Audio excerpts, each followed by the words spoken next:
Our guest today is former Royal Marine Commando Nick Goldsmith, having completed 6 tours in the most hostile of environments, including 4 in Afghanistan. Nick was, in his own words, a broken man. He endured some truly appalling experiences on the battlefield, including the deaths of close colleagues and friends. I carried 7 coffins in 6 months, he says, heartbreakingly. Those events, perhaps not surprisingly, had a devastating impact on Nick's mental health that manifested in a drink problem and fights at home as well as abroad. All of this leading to what amounted to a paranoid breakdown. Nick at one point unable to differentiate reality from paranoid fantasy.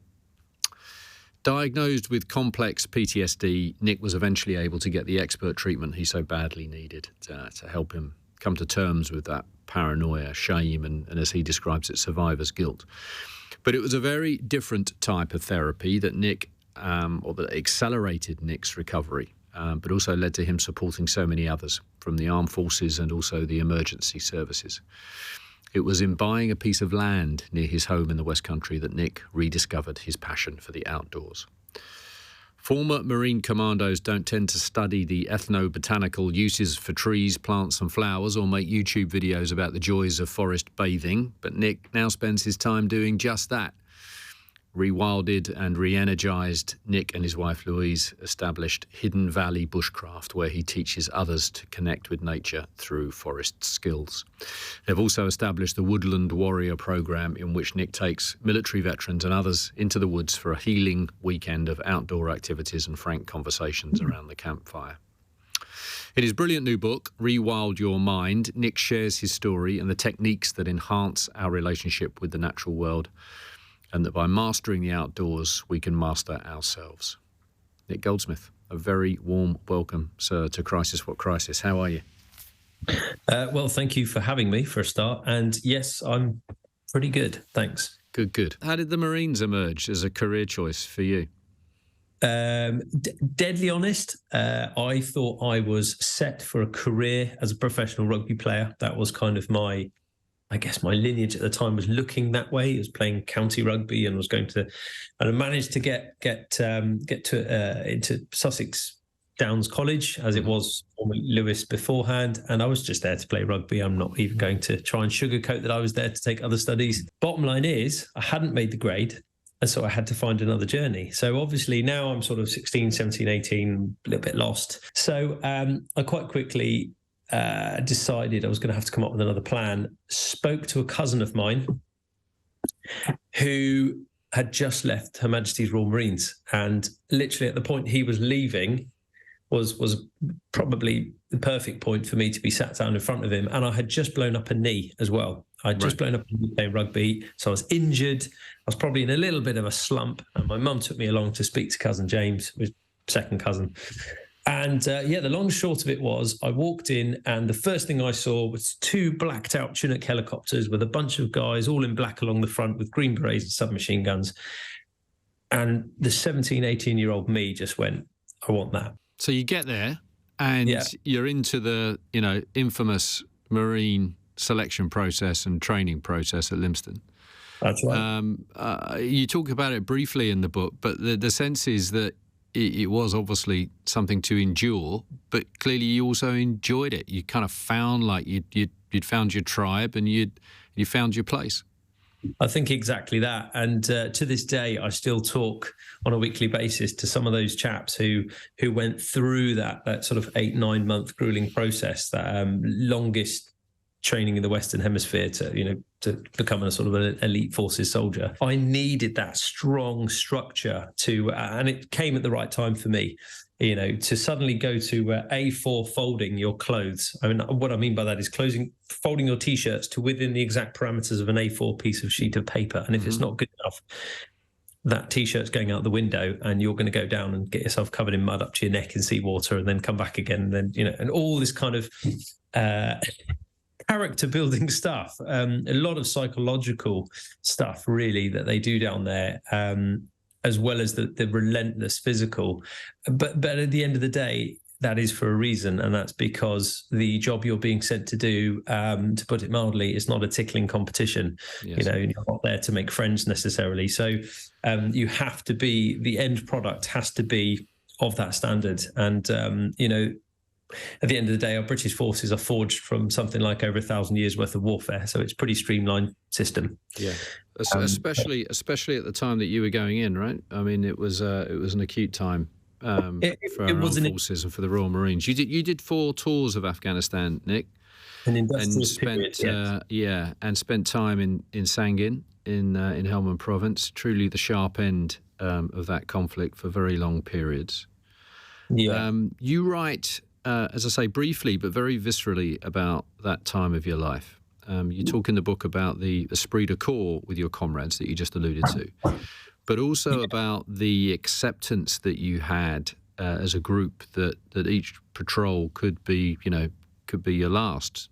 And you describe how in combat you'd keep that last round for yourself in case you were captured. It's terrifying. It's terrifying stuff. Just tell me a little bit more about your memories of that time in that sort of general sense. I think if you to try and really help paint this to the listener or the viewer, you're going out of the door on a job, on a patrol. Your task is to try and maintain presence in the area, provide security so that the locals can set up schools and all the things that they want to go and do. And to a degree, deny the enemy the ground to move around and keep setting these IEDs and these booby traps and all the rest of it. It's quite a multifaceted thing from the man on the ground's point of view, which is, this is the world you're dealing with, let alone the world of politics and the bigger picture and all that other stuff. At that level, at 2008, age 21 years of age, your sole job is to essentially get out there. The environmental factor is the real difficult part of the puzzle there, because the kit equipment at the time, the nature of the weather out there, 50 degrees by day, 50. Think of the hottest holiday you've ever been on. Yeah, hellish. Stick another 10 degrees on it, and then you're trapped inside a Kevlar helmet between 2 plates. It was known as the Osprey diet at the time. Osprey were the company charged with building the body armor for the British military at that time in the conflict. So the Osprey diet, you could go out there 16 stone, built like a, and you could come home at 12 stone wet through in a matter of months, because the body will just ditch anything that's non-essential, including muscle. You'll only keep on whatever is required to do that job, because it's that demanding. That robustness that the training is designed to bring about is there for a reason, and as such, it all comes into play. So when you're out there doing that stuff, you think back to all that nasty stuff you endured in basic training, and you go, that's why they were getting us to do that. The shift to the fear of it, Nick, was immediate, right? I mean, you're plunged straight in. There's no transition, is there, really? Once you get your Green Beret, you're off. We were one of the few forces, and we still are one of the few forces, where you can pass basic training, which is, let's face it, but I think people have an idea of basic training of sort of 6 weeks of learn how to use a rifle and walk in the right direction and stuff. We have 8 or 9 months comprehensive package where you are jumping in and out of helos by day, by night. You are learning how to methods of entry. You are learning how to close quarter battle, how to operate all sorts of radios, different types of weapon systems, vehicles. You are getting on and off of ships and boats at night time. Arguably the most dangerous job the commandos do is when you are pulling up alongside on a small rib or mib, and you are trying to climb one of those caving ladders up the side of a moving ship. Now, way laden with body armor and full weight and ammunition and scales and a radio, etc., you slip off that caving ladder and you are gone into the murky black darkness. Yeah. It's as simple as that. Yeah. So, again, it's all for a reason. So how that adjustment, being thrown from the training straight onto the front line, in the most, as I say, the sharp end of this war, you adjusted in the first period. You were able to adjust to that quite successfully, were you? they did about everything as they could, I would say. They really prepared us. And then comes the real deal, right? So then you collect your weapon from the armory, you get all the gear on for real, you fly out to Camp Bastion, you spend a week there getting a package which is designed to acclimatise you, and is designed to bring you up to speed with the latest tactics. What I learned was the game changes every 2 weeks on average. Every 14 days, the enemy, whoever that is, wherever you are in the world, will switch things up because they're watching what you're doing and go, right, they're doing this, so we need to do this.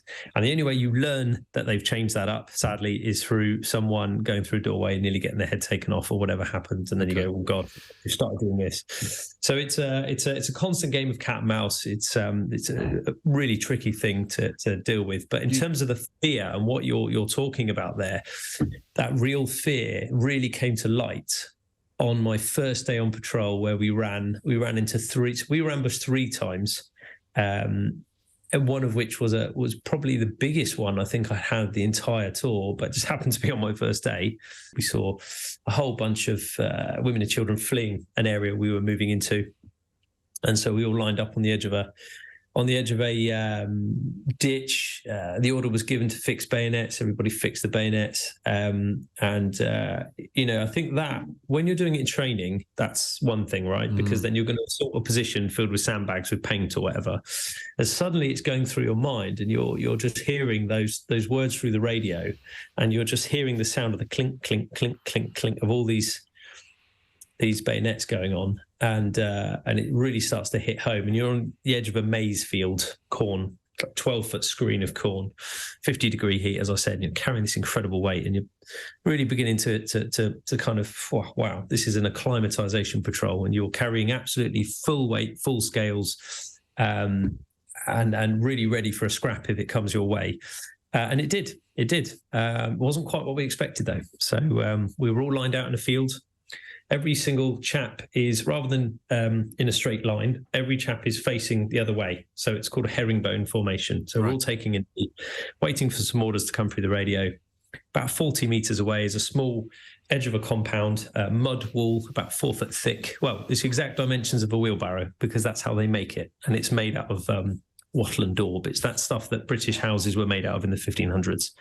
So it's very thick. It absorbs the energy of bullets and things like that. It creates brilliant cover. In terms of their houses, it keeps them warm and keeps them cold, and kind of temperature control is all there. And there are a bunch of lads hiding behind that, enemy fighters. We didn't know that. So I'm actually facing the wrong way.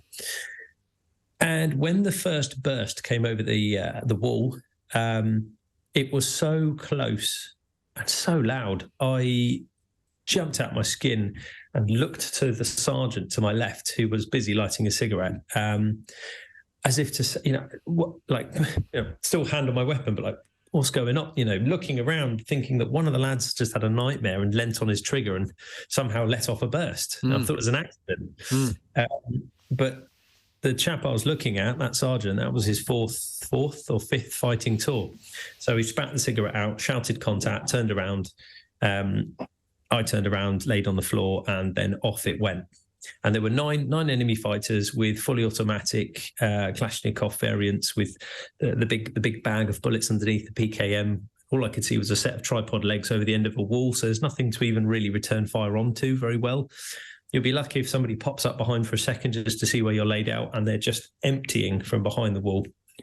At 40 meters, we're talking, that is effectively point blank. So 9 automatic weapons being emptied at you at 40 meters while you're lying in a field with nothing to hide behind but a blade of grass. the cut corn stalks is pretty terrifying stuff. And I remark at the time, and I can't remember if I put this in the book, but I've spoken about it before.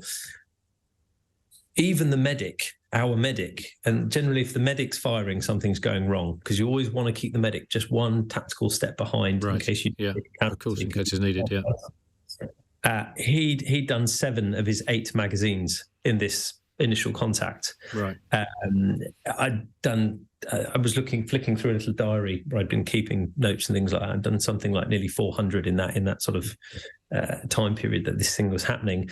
And these 105 artillery shells, the big brass shells that people use down by their wood burners, well, I've got one, were being fired. These shells were being fired from our boys on 2-9 Commando artillery support. We're bringing these rounds in right in front of us at danger close at one point to soften that target so that we could then either decide to push through it or work around it or whatever we needed to do.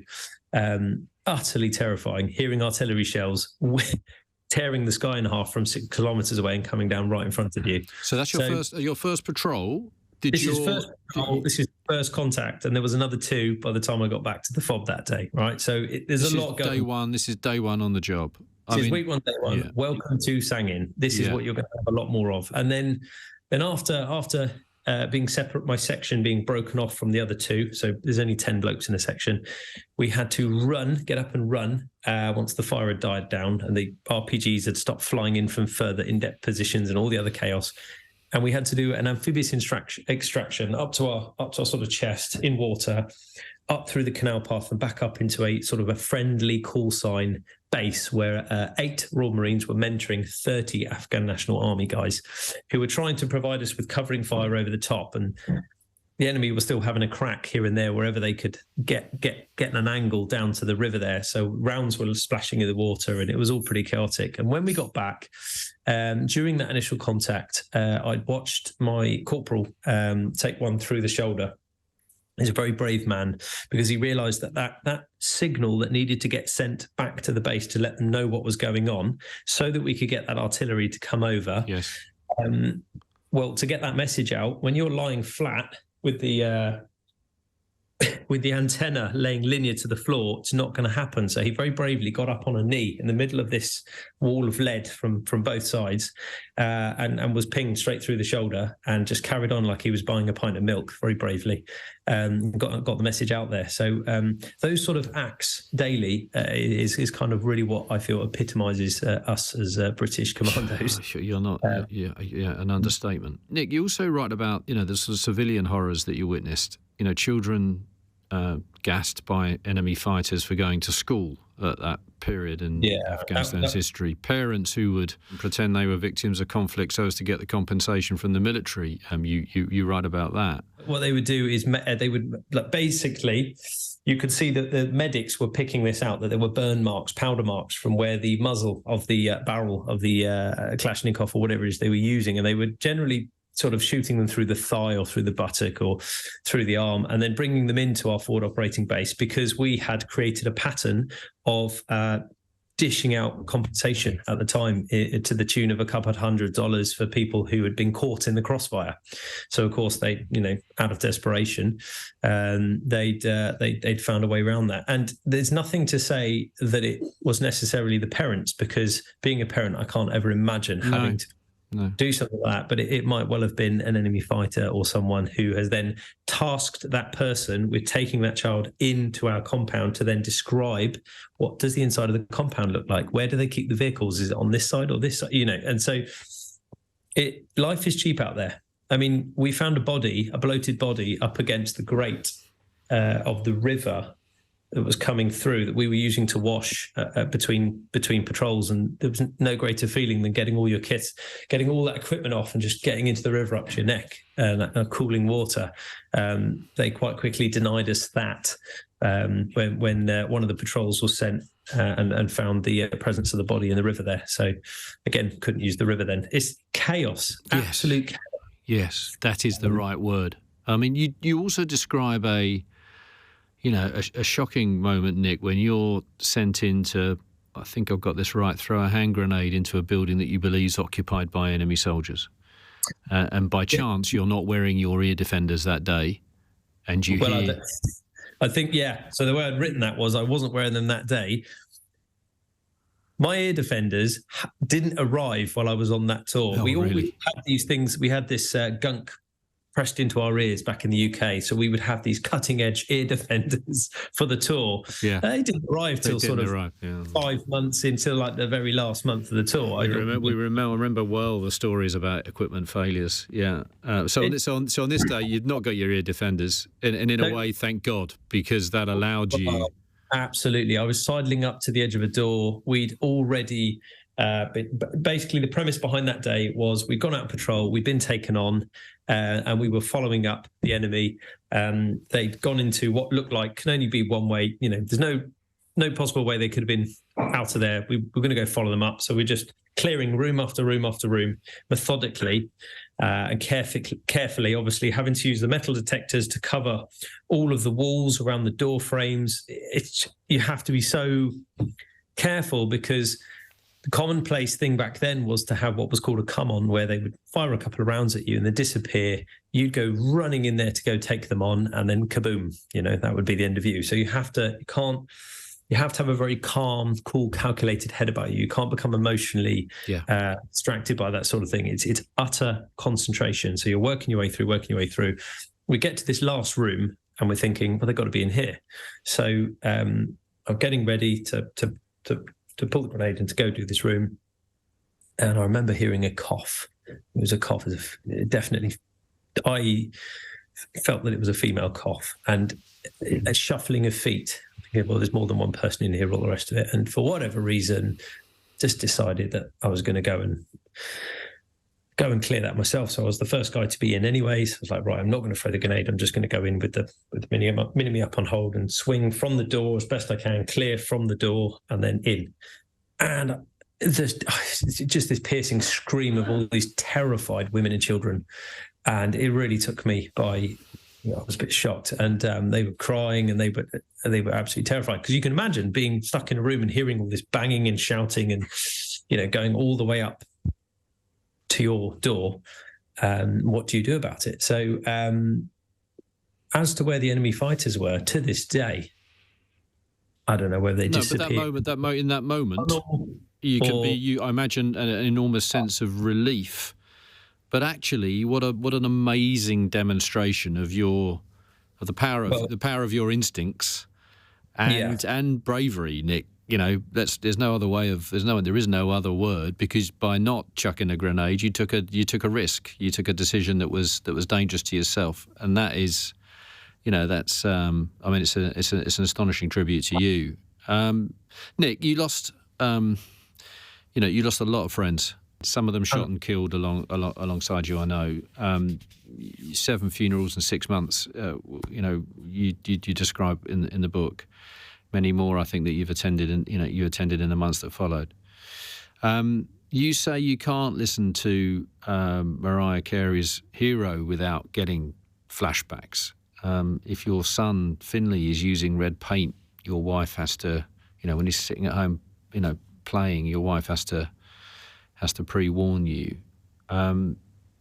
The damage done to you, Nick, was obviously, very significant. I want to talk about the PTSD, the very complex PTSD that you've fought your way through. At what point are you becoming aware of the impact that this is having on you? Because it's manifesting in other ways. You write about, the drinking, getting in a rouse in nightclubs. At one point, you describe how you ran home from a nightclub, 28 miles through fields, away from whatever you thought, whatever had happened in the club. At what point, Nick, with all these layers, do you begin to realise I'm damaged with this. I've got to address this. It's when you are going to a house party, coming back from leave from somewhere, and you can remember till sort of 7 or 8, 9 o'clock, then nothing. Then you wake up in the morning with this anxiety, stomach churning feeling, and your phone at the time, which is very primitive, I had like a 3310 or something, was going zzz, zzz, zzz, messages going, "Are you okay? Oh my God, are you okay?" Your mates are going, "Where are you? Where are you?" And you're thinking, well, actually, where am I? You don't even know where you are. And it's all pretty scary. And then you have to write emails to apologize to people and say sorry to your friendship groups and things like that. it's a cycle, right? So it takes a little while to the penny to start dropping, that you are upsetting and alienating. You're upsetting people. You're alienating yourself from your friendship group, and suddenly people don't want to go out with you. You're like, come on, let's go for a few beers. No, you're right, mate.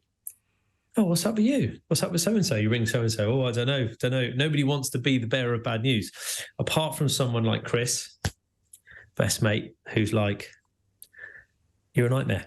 What did you do, Nick? Once you begun to realise, once you begun to kind of be, you were confronted and begun to kind of accept what was happening? I had a tour coming up, and I spoke to a psych nurse, and then I didn't want it to go any further because I was having these nightmares, these awful nightmares. And I deployed another couple of times. My feet really didn't touch the floor. In kind of my defence, my feet did not touch the floor with the level of the speed of the deployments thereafter. And so on that last tour, we had a horrendous incident. Some chaps I was embedded with at this point, there's only about 40 of us up a tiny mountainside in a little location. They go out and do a job. I'm in a more of a logistical role at this point, in the kind of direct support role, but not actually going and doing the jobs. And the chap who says to me, happy with tonight, how it's all going, we're going to head out, blah, blah, blah. See you at 03 in the morning, whatever it was. They were coming back off task. He never returned. He died. And another couple of lads got very badly injured. And it affected all of us. And I think at that point, really hit home hard. I was sharing a room with an American who was part of the intelligence community at the time. He was watching the whole thing happen on a big screen in the operations room, and he came back into our room and he broke down in tears, and he wasn't allowed to say what was happening, but we were all going to find out at some point anyway, right? So he told us, and I just remember like shock. And I remember around that time seeing the doc in this little location, and the doctor had organised the psych nurse to come out. It was the first chance I'd had from the other side, okay, forcing me to sit down and have a conversation with a psych nurse.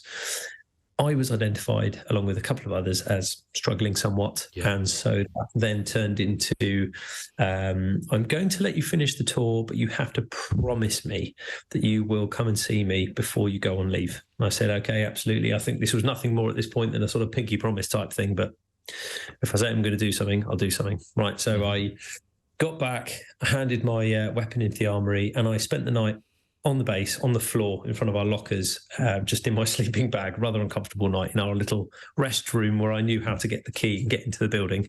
So I spent the night on the floor there. It was at that time of the night, you're talking, I only had sort of 5 hours to lie on the floor, and then I was up first thing to go to the med centre to go and have a chat with her. Had a chat with her. She asked me all of about 3 questions, and I completely folded. Crying mess, just breaking down. She's like, okay, right, go on leave. I was owed an incredible amount of leave because I've been on the bounce for so long. So I took this leave. And then during that time, a case conference had taken place between this particular unit and the Naval Recovery Service Centre, known at the time as Hasler Company.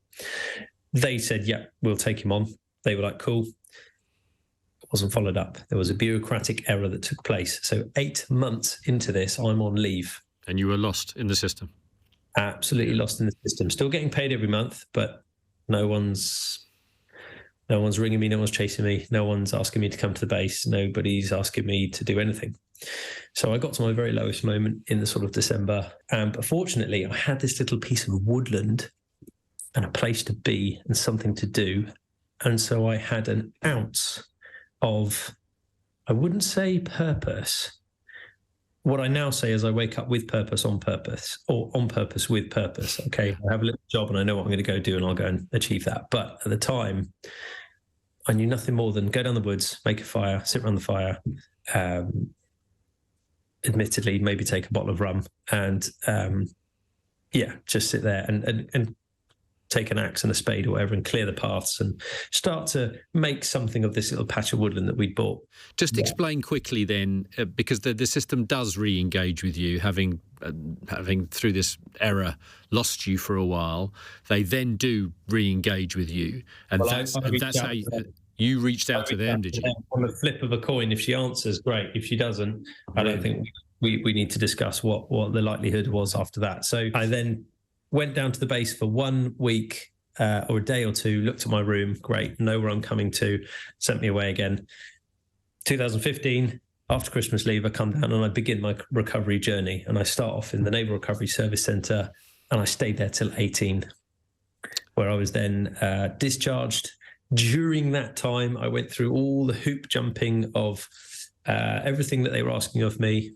I did to the best of my ability. So that included doing the EMDR, the eye movement, desensitization reprocessing, the CBT, trauma-focused stuff. Yes, and yes. I then went and found an external practitioner to help me with something called NLP, with residual stuff I was struggling with, all completely scaffolded and supported by the fact that when I wasn't there, I was in the woods. Sorry, let me understand. That's a 3-year process that you went through. That's a nearly 4-year process. Yeah, 3-year process. Yeah. So I was there for a long time. And when you weren't engaged in that, that, as you say, scaffolded system of therapy. Yeah. Any other time you had, straight back to Louise, straight back to the woods. I was in that woodland and shifting tons of wood chip, creating pathways, reading literature on woodland management. And I just remember just these kind of 1960, 1970 Forestry Commission bulletins about how, because the theory is if you can understand what the thinking was when people were laying out the woodlands as you see today, and the landscape is formed by and large of that thinking, then you can understand what you're looking at, far better. So you kind of have to go back to look at that, even if it's right or wrong now, and go, okay, that's what they were thinking. So that's why when I look at this, I've got a mixture of conifer and that's what that's doing there, because it's not native. And you can really kind of build your scan, and then forward of that all the way through to the latest science of how a tree does whatever it does. And so that's really important to me. So obviously a very gradual process, 3 to 4 years, as you say. Can you in your mind, though, Nick, identify the moment where you felt, okay, it's not as simple as I've worked this out. Obviously, it's far, far more complex than that. Yeah. But do you remember a moment? I'm guessing that it's in the woods when you felt some peace for the first time. Pivotal. Yeah. Well, I think any time I was sat down there around that campfire, I was essentially recreating my childhood experiences. I'd gone to a safe space. It just so happens that that's made all the more powerful for the fact that that's been a safe space for us as humans for 300,000 years, right? So it's kind of, I think it's that's why the knowledge that I have tried to share with people, regardless of whether you're living in a 20-story tower block, through the book in London, or whether you're someone who gets into the outdoors all the time, or perhaps you're a farmer, right? It helps you to look at the outdoors in a different way. There's so much for us to do in terms of learning to forage, learning to navigate, we all just use our phones now. Siri, how do I get from A to B? I'll just Google it, Google Maps. But actually, there can be quite a lot of fun taken from reading the landscape around you, from the way that trees are formed, or to the way that certain buildings have been bleached by the sun on one side and not on the other, or whatever. Yes, there's a million ways to read it, right? And it's all just like a bit like the code. If I'm giving my age away now, the Matrix. Yes, it's a big green code, and in there is food, medicine, all sorts of stuff that we can be using and interacting with. And you never know, every one of these subjects, these sort of subject matter, has a spin-off and can involve a hobby. So you can end up crafting stuff out of wood, making inks and dyes, spinning yarns and making materials, basket weaving. I mean, we used to, I've been talking about this recently, we use the phrase, oh, he's a basket case, as a bit of a throwaway derogatory term for someone. But of course, coming back from World War I, World War II, heavily disfigured, we recognise the power of small fiddly tasks. So a lot of people sit in their basement and paint Warhammer and sell these little figurines. Those all-encompassing small fiddly tasks, that one singular task can be very, very helpful. Hugely. We know that. So somebody calls me. It's interesting that you chose a route that has a strong element of survival and endurance. You didn't choose knitting or painting Warhammer figures. You need that. You need that challenge element still? I absolutely do. You have to remember that somewhere in there, that chimp, that monkey still needs a banana every now and again. So hence every single winter, I set myself a winter challenge where I do sort of 4 to 6 days living just under a canvas sheet, a tarpaulin, raising money for various causes. And so this year I did the South Downs Way with another Marine who I joined up with, and he got injured. So we did 4 horrendous days along the south coast with 70-mile-an-hour winds, and soaked through to our skin. And yeah, it was a real test of the skill set. And I think doing that sort of thing, is it dangerous? Well, it probably does have a danger element to it, but then also that's kind of part of the box ticking there. There is an element of you that needs that adventure, but it's just the right side of safe, being here in the UK. Yeah, I suppose the obvious question, does putting yourself into that kind of environment, does it increase the, I'm going to use the word risk, you might say actually it's all part of the process and is a net positive for you, but presumably putting yourself in those environments is going to open up memories of doing exactly those things when your life was in danger, right? No, not really. For me, I mean, it's. I think the thing to be able to navigate and to be able to tell yourself, for instance, when you're forest bathing, or the reason I love camping in the rain. Any time that stuff was happening, let's say with the enemy abroad, you don't get taken on in the rain. They didn't want to come and play in the rain, so I'm not going to get bumped. I'm not in the armed forces. I'm not carrying a weapon. I don't have to adhere to anything. I'm just camping. I'm enjoying the benefits of the outdoors. The field is no longer the field, looking for in-depth enemy firing positions and observation points and nooks and crannies for me to protect myself from cover from fire or cover from view from being seen to be fired upon. I'm just interacting with the outdoors as an observer, as part of the woodland. It's not about me imposing my will upon it, and it's not me versus nature. It's working with the outdoors, harmony. Nick, you've told this story brilliantly. You've answered the questions brilliantly. I thank you for it, and I'm sure those listening and watching will want to thank you too. Also, I want to say this, because it's become a bit unfashionable these days, partly because of the sort of I suppose the we've got wars running, but they're not involving as many British troops right now as when you were at work, if I can put it that way. But thank you also for your service. We've skimmed along these stories that you told. That's the nature, unfortunately, of a limited podcast.